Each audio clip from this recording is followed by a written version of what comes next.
Welcome back to Room 1-on-1 from the Homeboys, and it's another Champions League edition. Celtic are on the road again, hoping to clinch the playoff places at least. But before I introduced our host on the evening, Croatia's champions Dinamo Zagreb stand in our way.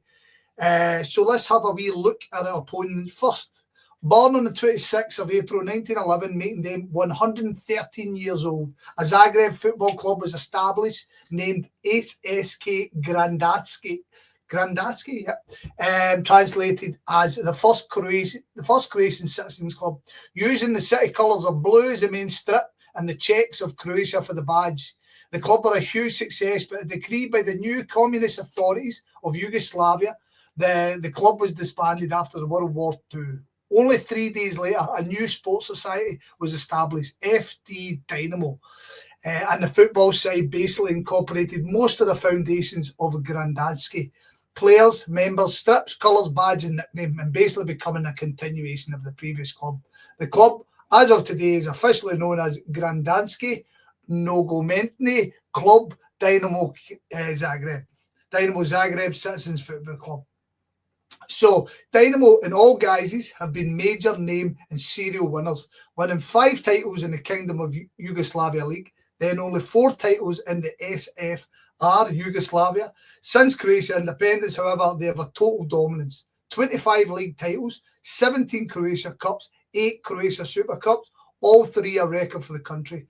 Last season's champions win was the 7th in a row and the 18th in the last 19 seasons.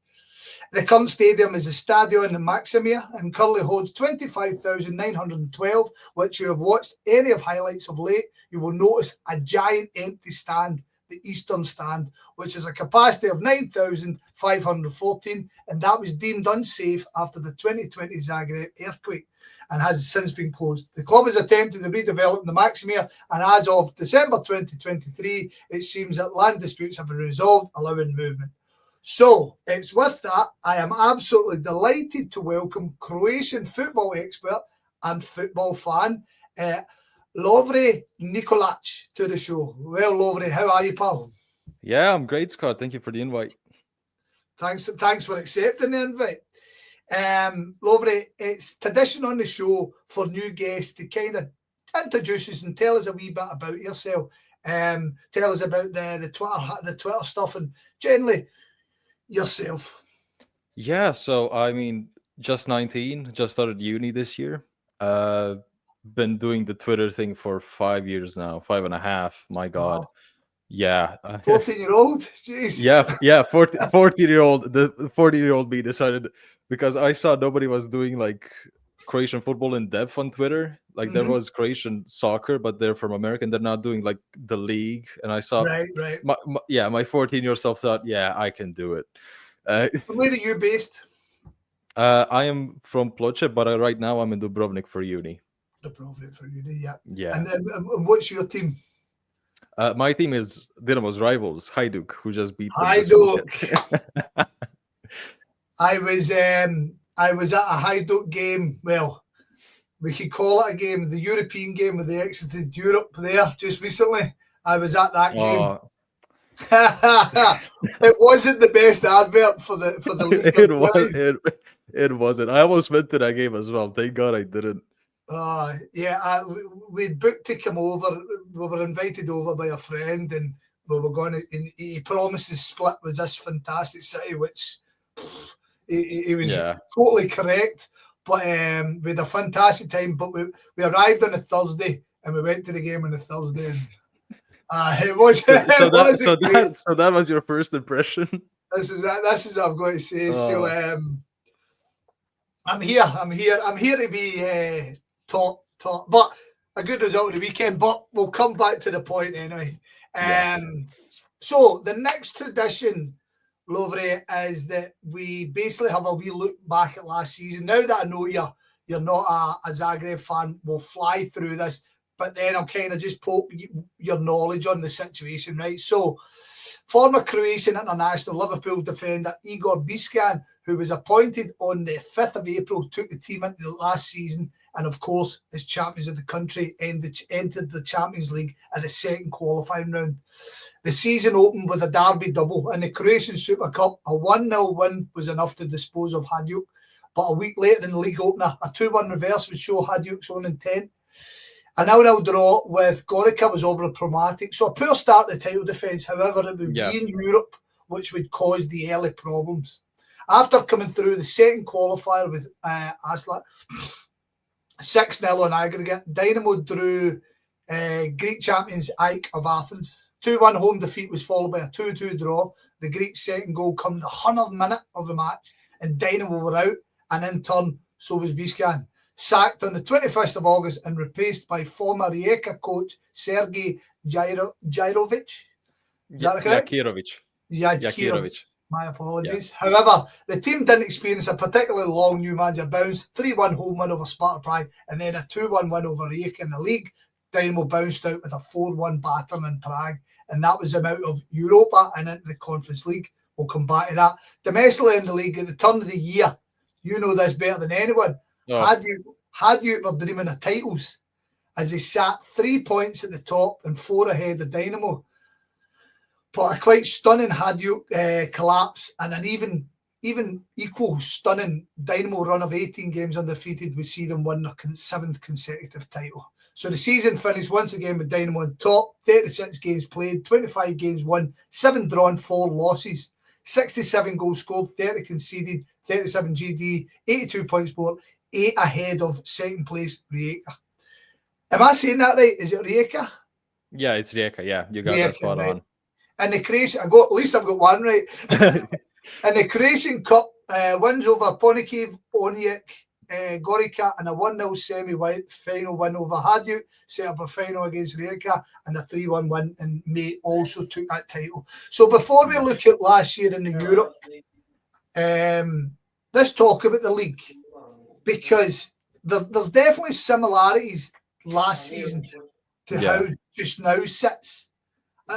And I mean, I don't really want to get into how Hajduk made an arse of it, but they really did. But Zagreb did recover well.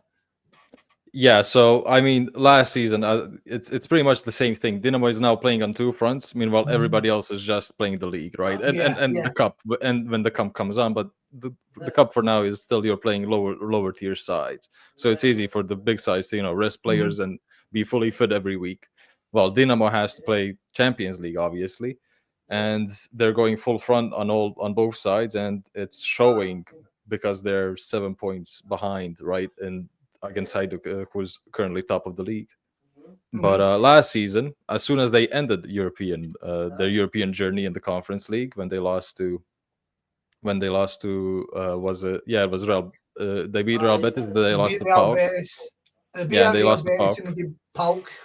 Yeah, they got absolutely drafted by PAOK, and then straight after that, just started winning in the league, and I mean, won the league in the end, just because as soon as Dinamo can focus on the league, you're pretty much done. Yeah, it's interesting you say that, because I was talking to Hans from Club Brugge last week or a couple of weeks ago, and he was talking about Club Brugge's own arrogance, because I don't know, in Belgium they've got that, like, the championship part with the where it splits, yeah, and he was saying that they almost know that when they need to put the run they can, and I suppose Zagreb would have that same arrogance, confidence. Yeah. Cool. Right, so in summary, to you and being a Croatian football fan, it seemed pretty easy last domestically anyway, doesn't it? They cleaned up with all the trophies again. Frustrating. Yeah, I mean, I'm pretty used to it. yeah, I can believe so. Right, so the season started this summer. Season started, and Jakirovic again would start as head coach, full of hope. We'll come back to him in a minute. Right, so a whole bus of ins and outs. What's noticeable about the outs is there isn't that many massive big transfers going out of Zagreb this year as previous seasons. However, let's talk about the ins. So Juan Cordoba, a 21-year-old right winger, was picked up from Deportivo Cali for around 2 million. Marco Piazza, a 29-year-old Croatian international winger, was signed for rival Rijeka. Previously at Juventus, the former Dinamo youth player returns home after a burst of loans around Europe. Croatian under-21 midfielder Luka Casavenda was picked up from Lokomotiv Zagreb for $750,000 after a loan spell with the club. Two keepers were picked up. Nikola Kavlina, a 22-year-old Croatian under-21 cap, was again signed from Lokomotiva and immediately sent on loan to Osijek. He cost around $750,000. And Ivan Filipovic was picked up on a free from Paris. Raul Torrente, the 22-year-old Spanish centre-back, was picked up on a free from Granada. And a player that Celtic were linked with, Sammy Mee, was picked up from Ferencvaros again on a free. The centre-back has 10 caps for Morocco. Nathaniel Mbuko, a 22-year-old DR Congo international forward, signed from Augsburg. And the club also signed Jan Oliveiras from the Roma youth side for a year, and Taku Ogiwari, the 25-year-old Japanese fullback, remains on loan from Urawa Red Diamonds. What's noticeable to me, Lovely, was there's not a massive amount of outgoings there. Considering the amount of money that Zagreb generally brings in from transfers, I was quite surprised at the amounts. But in terms of player-wise, who's the standouts for the guys that come back this season or come in this season? That have come in this season? Currently just Torrente for now. Right? Yeah, so, and Piazza obviously has become a starter, but he's come back to the club, so, it's like, yeah. But from actually the new players that have joined, Torrente has really stabilized his position in the starting lineup after, Mae has now absolutely gone wild. Something happened between him and Bielitsa, and he's now kicked out of the squad. Who was that? Sami Mae. Really? Jeez. Yeah. Do we have any clue what happened? No clue for now. The last time he hasn't even been playing since I think his last game was 2 months ago now, almost. Wow, that's interesting. Right, so I'm now going to almost pass over to you because I'm looking at the squad, and there's obviously some names that stick out. Arijan Ademi, who he's also in his second spell at the club. Martin Baturina, the 21-year-old Swiss-born Croatian international, he's come through the academy after being at Split. And since his debut in 2020, he's made around 140 appearances. I would say he's the big hope if you're going to be making a big sale. Bruno Petkovic played most of his games in Italy. He's the main striker. But Sandro Kuljanovic, he was in the youth team but joined Legia, and he's just made his way back. But so tell me about the stars in the team. Tell me about the young guys coming through. Who are the biggest names within the squad just now? So obviously you just mentioned Baturna, who's currently valued at like 25 million. Maybe Dinamo could want even more if he continues playing really well in the Champions League, which he has done so far. Bruno Petkovic, obviously, and Petar Sucic, who's stepped up this season, has obviously played his first games for the Croatian national team this year and scored his first goal against Poland a month and a half ago. And I mean, Sucic and Baturna are currently, probably the two biggest young stars in the midfield positions for us from our league. But I'm going to ask you again. So Martin, tell me how you say it. Martin. Baturina. Baturina. So Baturina.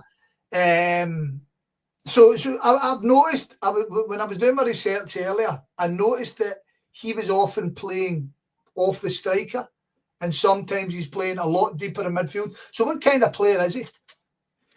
I mean, he's really. I mean, he's versatile because he can play deep, but he's best in that in those spaces and in those half spaces when he's combining with the strikers and the wingers. Right. So who would I compare him to? Maybe De Bruyne, but his physicality needs to improve just a little bit to be like Kevin. Uh, I saw a lot of people saying he was a new Luka Modric, but it seems a kind That's of obvious. Yeah, seems a that's always lazy comparison. that's always gonna happen when you have a Croatian midfielder. Yeah, yeah. So, well, not yet a Prozinecki then. We'll go with that. He's a bit out of your. Could be, yeah, yeah. I just hope that he doesn't have the lifestyle of Prosinecki, because if Prosinecki had been professional, world beater. Yeah, yeah, yeah. I think it's fair to say. I mean, I was looking in the 2023 summer window, and you had Ivan Usyk, Livaj, oh, fucking hell, Livakovic. Livakovic, and Yeah. Sutalo, and they all left at the one time for around what, 40 million euros. But it's almost as if Zagreb are still kind of rebuilding, because they don't seem to have the same youth as they've had in the past, eh? Yeah, I mean, they're kind of not really struggling, but they brought in players from outside, as we mentioned, Torrente, Mae. They also brought in Oliveras, who's not playing, and Guevara. And Benoit even joined last summer before Schutel, for example, left, and then slowly started taking his position. But yeah, they still have players coming through the roof ranks. Branko Pavic has started getting more minutes now. He played against Monaco.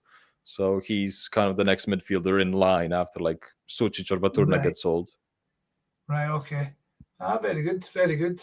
Right, so we'll go on to this season. And this you can kind of give us your expertise here. This actually surprised me, and this is because Dinamo had won the double.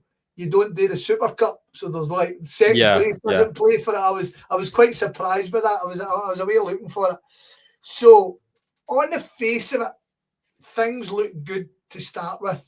4 wins in the league, 5-0 at home versus Istra, 2-1 win over Osijek, 3-0 home to Sibenek, and a 2-1 win over Gorica, sandwiched a 3-0 and then a 2-0 win over Karabag, and Dinamo were back in the Champions League. Everything's looking good. However, a 1-1 draw with Rijeka, on the face of it, a good result against a strong opponent, was then followed by a 1-0 home defeat in the Eternal Derby, as Hadju goal in the 70th minute was enough to take the points back to Split. Now, if that wasn't bad enough, which I'm sure it was, a trip to Munich and the whole house fell down. 9-2 defeat, so a rough return to the top European competition, but also saw the end of the coach's time at the club, as he was fired on the 19th of September, 2 days after the collapse. Right, what was the thinking? I'd like to know what the thinking was in Croatia with regards this point, because obviously Hajduk had done the same last year. They'd won the opening derby, but that 9-2 defeat, what was the ramifications? Obviously the coach lost his job, but what was the feeling by guys like you? I mean, like, you have no love for Dinamo, right? So I dare say you had a bit of a laugh.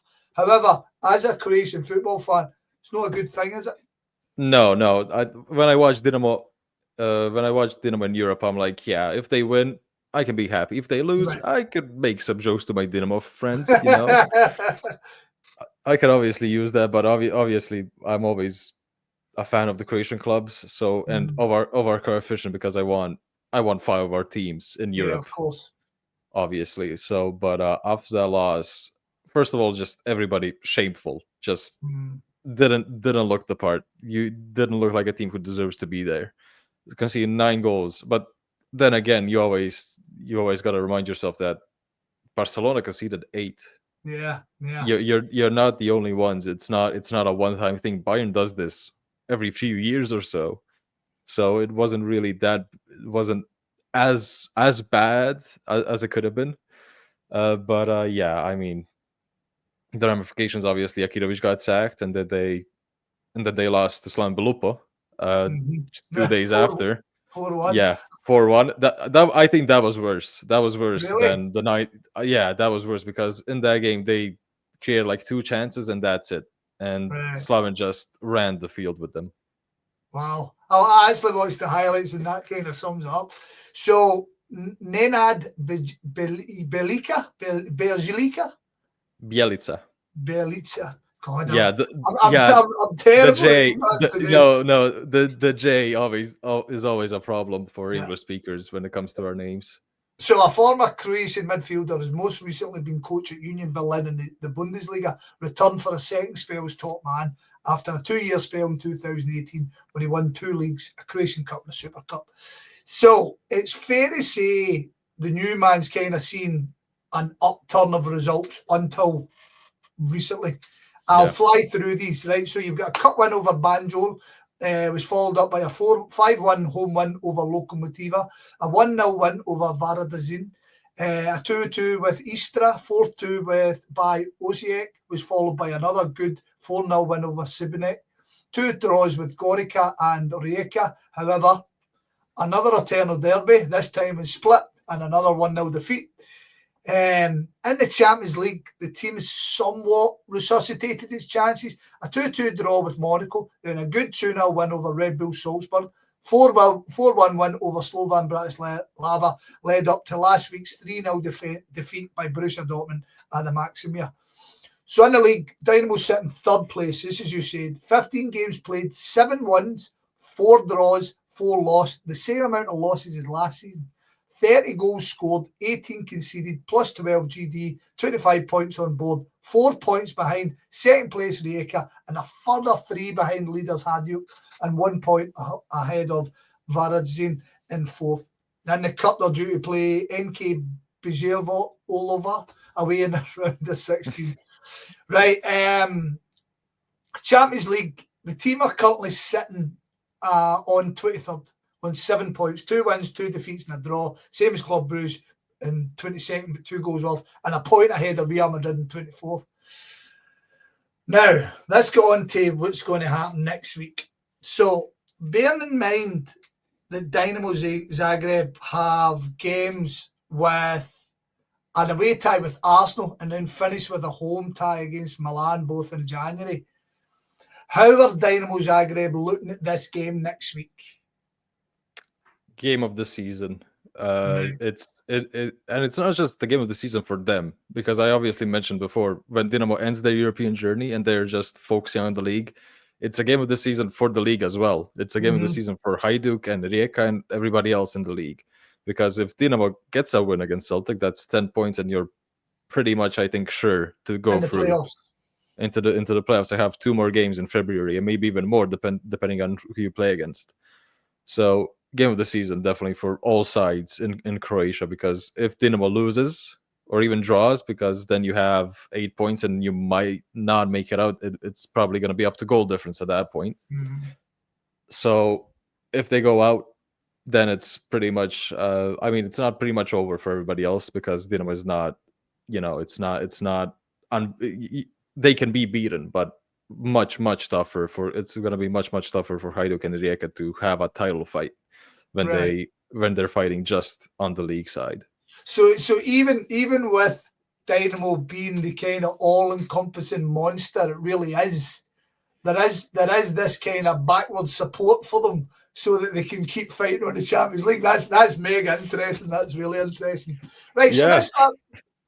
Sorry, on you go. Yeah. No, I mean, obviously, it's good because they continue to play more. Obviously, as a fan of other rival clubs of Dinamo, it's like they're doing that. We could be doing that, but they're wasting themselves. They're spending more energy. They're not gonna be ready for the next match and the next match, and So, but they're also and the other sides that are, for example, Varadin this season could play in Europe. They're probably hoping that Dinamo gets that win, gets a few more coefficient points, and we can be in some kind of battle to go further up and get another spot, and maybe Varadin or Istra or Slaven Belupo can get that spot next season or in 2 seasons' time.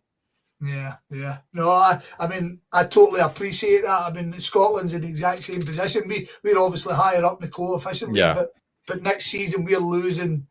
This year we're straight in the Champions League. Next year we need to go back to qualifiers, and it's fucking everybody needs to play their part, I suppose. Right, so let's talk about Dynamo themselves.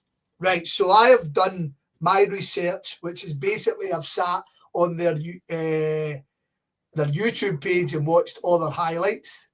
Now, let's talk about formation first. So obviously the first coach is away and we've got the new man. They like to set up 4-1-4-1 or 4-2-3-1. What stood out for me, right? What stood out for me was they they have lots and lots of possession in Croatia. Generally, in Yeah. most games, out with the derbies, in most games, 65-70% possession. However, they do like a team who attack at speed. But what also struck out for me was crosses, a lot of headers, and they can shoot for distance. So I'm seeing them as a very dangerous opposition. But on the flip side, I think defensively they look, certainly this season, they look all over the shop. Now, as you would look at them, tell me how they play. How would you would you qualify what how their style is, and tell me the pros and cons if you can. So I think there's two Dynamos this season. Obviously, you have the under Bielica. You have the Dynamo that's playing in the league, who's dominating, just has the ball, waits, tries to punish their opponent's mistakes when they can get the chance. But in the Champions League, it's most of the time you're playing with three at the back, and Mm-hmm. getting the other team to go at you, and then, as you said, they have some pace. You can get the ball to Baturna, who can very quickly make a move or a pass up to Kulenovic, maybe Piazza on the left, maybe somebody else on the right, and that's the Dynamo that you're probably gonna see. Not probably, Yeah, most likely that you're gonna see next Tuesday when the match arrives. So it's probably going to be a free at the back. But I mean, have the pros and cons. Pros, you have very good playmakers. You have, well, they had Josip Misic is now injured, probably won't make it in time to play against Celtic.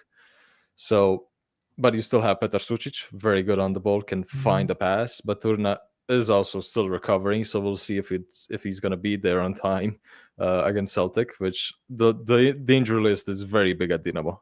Right, So yeah, I mean, just if you just look at the lineup against Dortmund last week, it just doesn't look good, and it wasn't good. There were little bits and bobs where it looked good, but that was just up to player quality and not to the tactics overall.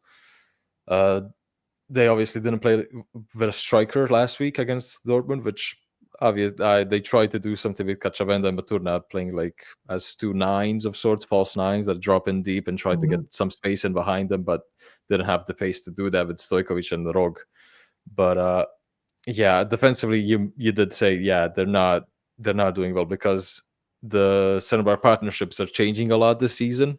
Right, okay, Obviously playing on two fronts. Maev was at the start of the season touted as the big signing of the season when he played his first few games. Maev, best defender in the league, this and that, and then obviously now has been kicked out of the squad. So obviously somebody else has to take his place. Now that's Torrent. And when you're playing with two center backs in the league, and then you go back to three, you're gonna have some mistakes when the third new one comes in. right. Interesting, really interesting. I did watch the highlights of the Dortmund game, and it's mad to say this. I watched the extent. It's mad to say this. However, I felt they played better against Bayern than they did against Dortmund. I Because mean, I mean the yeah, I Bayern mean game. they created chances. Yeah, well, no, the Bayern game. I don't know. As somebody who was in Dortmund when we get beat 7-1 after Dortmund, Yeah, I know how a game can just get away from you, and I don't know. I don't know. They just look like a better team. I mean, like you said, I never realised that they were playing without the strikers. I mean, that was a kind of bold move. Was I mean, yeah. was that done out of necessity, or was that done out of a this is what we're going? This is an idea. So you don't have Petkovic. Petkovic is injured. Yeah, is that Most done? likely, most likely out for this month. He's probably going to be back in January, but that's Right. another topic. So obviously not there for Celtic, almost 100%. and if he plays, that's just a risk to make his injury go further on. Right. Okay. So they won't risk it, I don't think. But Kolenovic is obviously the second option, but Kolenovic isn't as And he's good on having the a good ball. season. Yeah, he's having a very good season, but he's not as good on the ball. Some of his touches are very poor, and when he's isolated, it just makes those mistakes even more evident. Yeah. It's interesting, even in the league where they generally are so dominant. I do feel. I mean, I'm watching their attacks and I'm seeing danger, and I'm seeing danger because even if you sit deep and the quality to hit long shots is quite stunning, but defensively, every game there seems to be one or two really bad mistakes. Like glaringly obvious mistakes where two players have ran into each other, and it's something I'm looking at just now, kind of going, we'll get chances. You'll definitely get a chance or two. I mean, every other team has gotten a chance. Slovan Bratislava, who's probably the worst side in the Champions League, got a chance and they took the lead, but Dinamo obviously recovered and kind of let Slovan take the ball, and they probably weren't used to that in that kind of setting, in a Champions League match to be kind of dominating. They obviously Dinamo paid their mistakes and scored 4. Yeah. I thought, slow. Well, we had our own experience of Slovan as well, 5-1. So no, it's interesting because I look at the history between the clubs. Not that it really matters now, but Celtic have played in the Maximir 3 times, 3 defeats, and I think we're a lot stronger than points.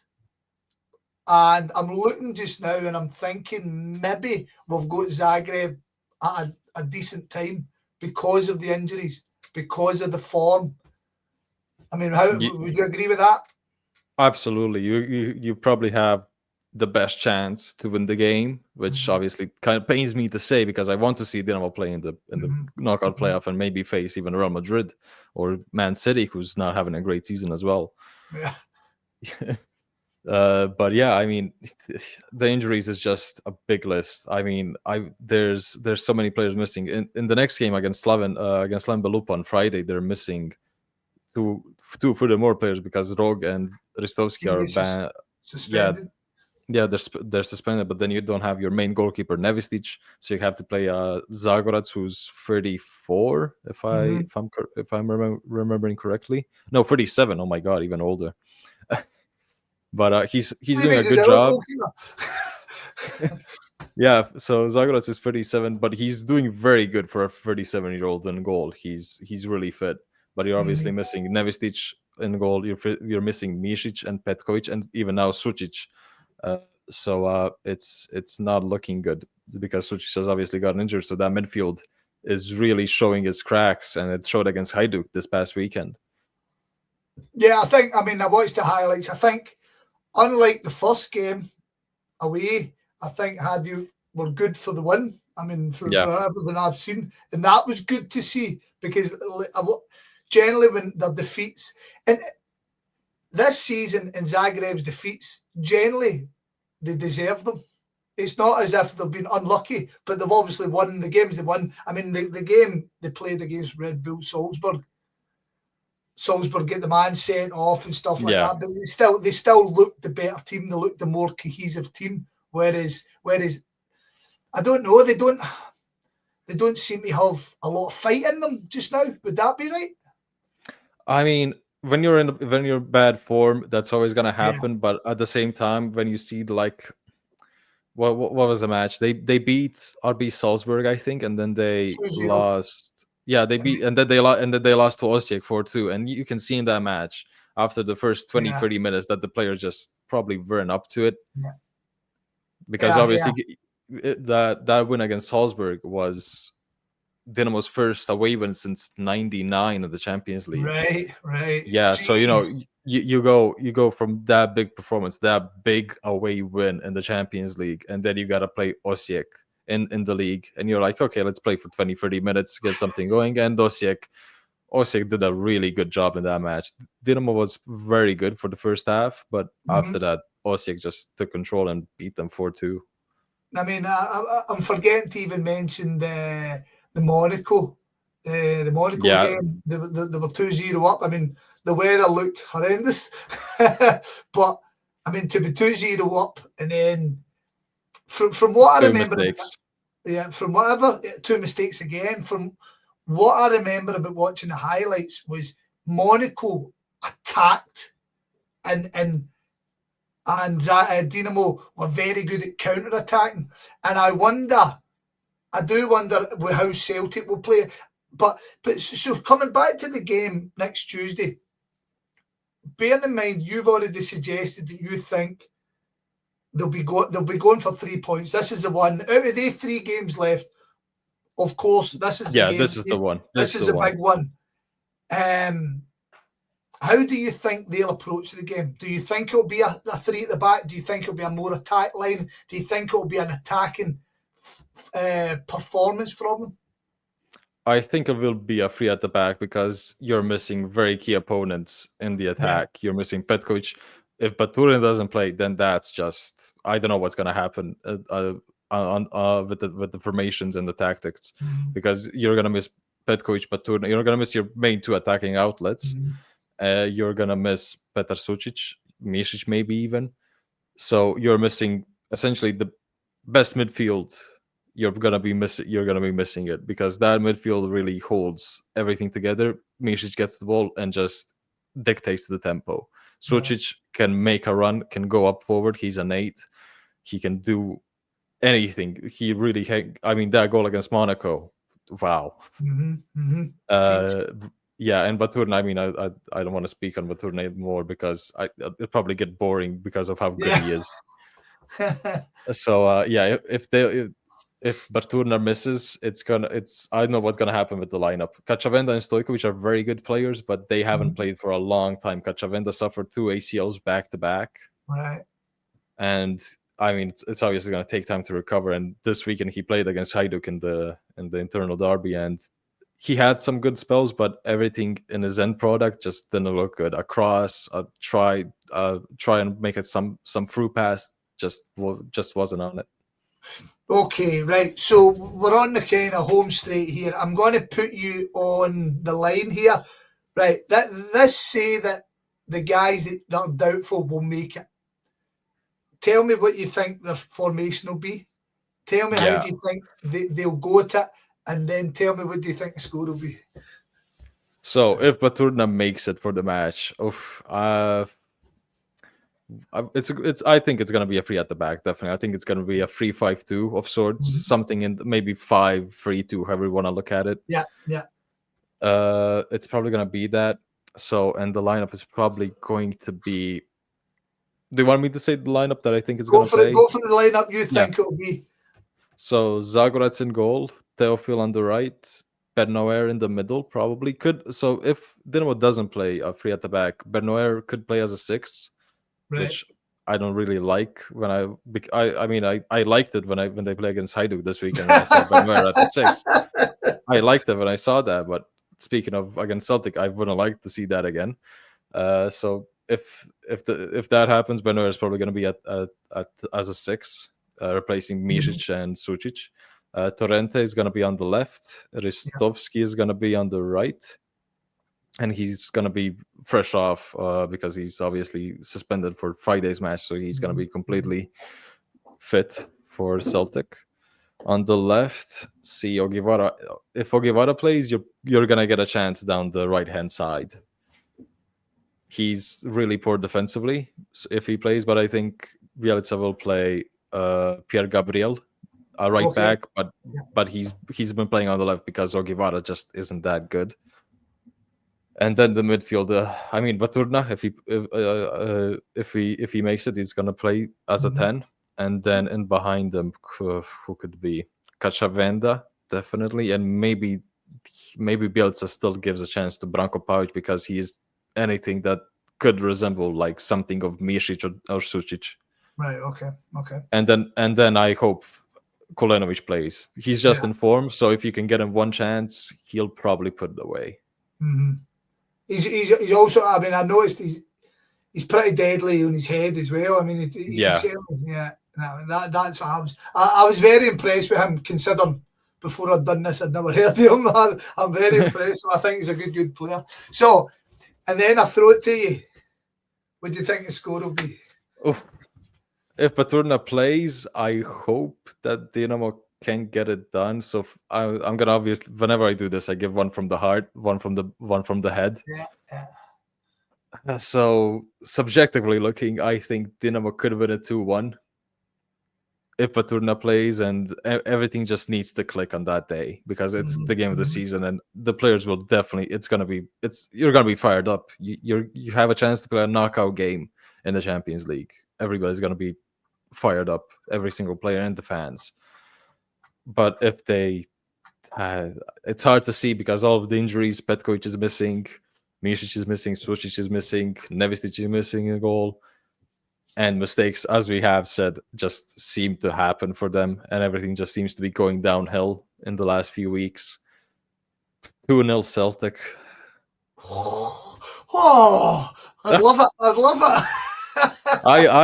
I would have loved to see it because obviously I want to see Dinamo do something. But then again, Dinamo could still look and maybe produce something against Milan in that last match. That's also a chance to do something because that would be better. We'll go with that. Hopefully they do that. Brilliant. Okay.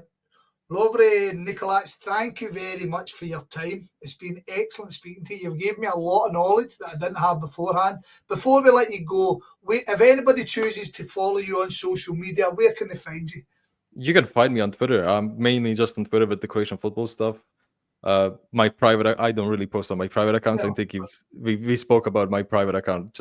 That was the last post, which was like 3 weeks ago. Don't really post there often, so you can just find me on Twitter.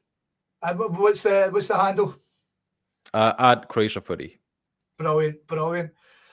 So thank you, sir. It's been excellent once again. Thanks for taking your time out tonight and speaking to me. So lovely, Nikolac. Thank you very much. Yeah, thank you for the invite, and I'm looking forward to the match next week. Good man. Speak to you soon. Speak to you soon.